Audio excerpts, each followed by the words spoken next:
एक छोटा सा गांव था। मिट्टी की खुशबू, कच्चे रास्ते और दूर तक फैली सरसों की खुशबू से भरा हुआ। उसी गांव में रहती थी 12 साल की बच्ची अनाया और उसकी मां सावित्री, जो मिट्टी के दिए बनाकर अपना गुजारा करती थी। अनाया के पापा के गुजरने के बाद घर की सारी जिम्मेदारियां मां पर थीं। अनाया रोज स्कूल से आने के बाद मां के साथ बैठकर दिए बनाने में मदद करती थी, पर घर की हालत दिन ब दिन बिगड़ रही थी। एक शाम, सर्दियों की हवा तेज थी। आंगन में अधूरे दियों की कतार रखी थी।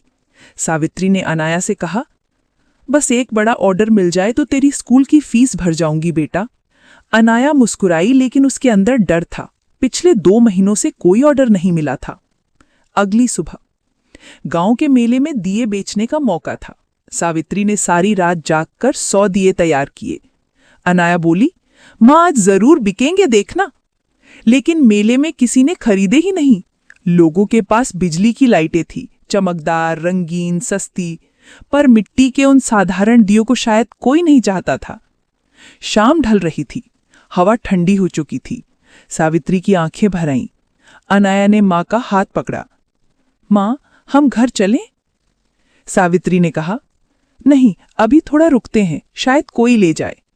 लेकिन कोई नहीं आया। फिर अचानक एक बुजुर्ग आदमी आया, झुर्रियों से भरा चेहरा, कमजोर कदम।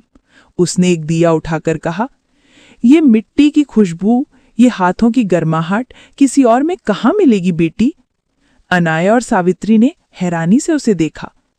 वो मुस्कुराया, मैं अकेला रहता हूं, पर आज अपनी पत्नी की याद में एक दिया जलाना है। कितने के हैं?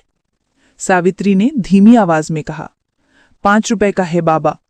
बूढ़े ने अपनी थैली खोली और पूरा 500 रुपए सावित्री के हाथ में रख दिए। आज सिर्फ दिया नहीं, उम्मीद खरीद रहा हूं। बाकी दिए उन लोगों को बांट देना जो अपने घरों में अंधेरा लिए घूम रहे हैं। और वो चले गए। सावित्री की आंखों में आंसू थे। अनाया ने पहली बार मां को इस तरह रोते देखा, लेकिन ये दर्द का नहीं, राहत का रोना था। रात को अनाया और सावित्री घर लौट आए। घर में एक ही दिया जल रहा था, वही दिया जो बूढ़े ने खरीदा था, पर उन्होंने जलाकर रख दिया था। अनाया ने मां से कहा, मां, देखा, एक दिया भी किसी का अंधेरा दूर कर सकता है, और एक उम्मीद पूरी जिंदगी बदल सकती है। कभी कभी एक छोटा सा काम, एक छोटा सा दिया किसी की जिंदगी में इतनी रोशनी भर देता है जितनी बड़ी बड़ी लाइटें भी नहीं दे सकती।